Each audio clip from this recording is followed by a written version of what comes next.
Hello friends, myself Dr. Vaishali Vasavda. I welcome you all on my channel.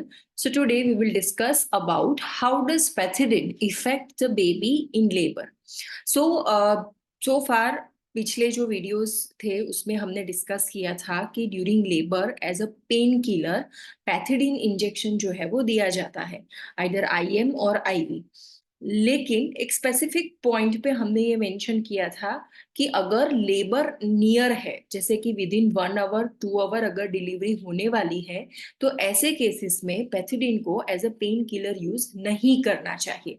तो specific on that point we are going to discuss in this video. So will see what is this injection pethidine. So pethidine is also known as meperidine.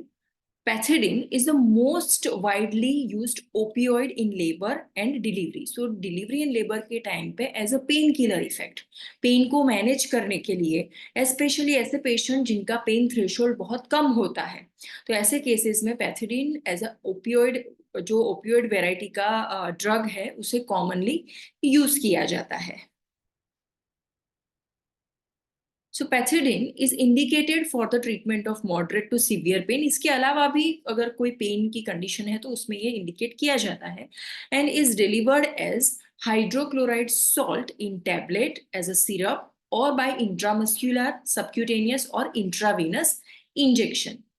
सो इसके adverse effects के बारे में अगर हम बात करें, so the adverse effect of pethidine administration are primarily those of opioid as a class. So जिसमें nausea, vomiting, dizziness, diaphoresis, urinary retention and constipation, इस तरीके से एडवर्स इफेक्ट्स जो है वो देखने को मिलते हैं।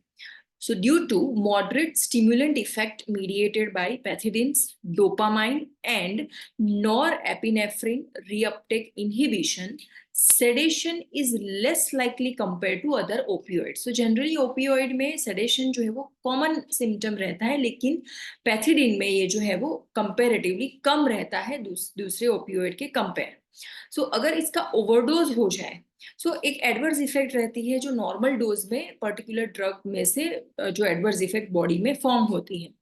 जब ओवरडोज होता है पैथिडीन का, then it can cause muscle flaccidity, respiratory depression, obtundation, साइकोसिस, cold and clammy skin, hypotension and coma, यहाँ तक की कॉम्प्लिकेशंस जो है वो ओवरडोज से डेवलप हो सकती है।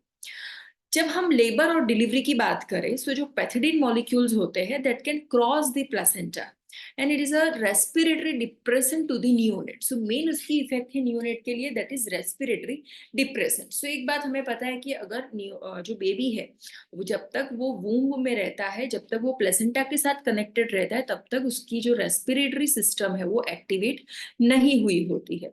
तब तक वो प्लेसेंटा से ही माइक्रो और मैक्रो न्यूट्रिएंट जो है वो गेन करता है। लेकिन एक बार जब डिलीवरी हो जाती है, तब उसका जो रेस्पिरेटरी सिस्टम है वो इंडिपेंडेंट हो जाता है और वो स्टार्ट हो जाता है।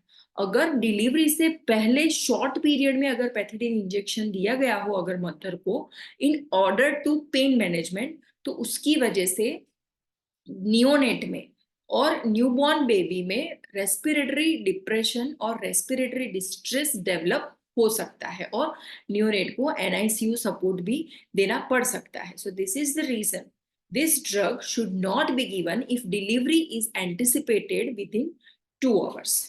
Thank you so much for listening. You can subscribe this channel, you can click the bell icon and you can share this video amongst your friends.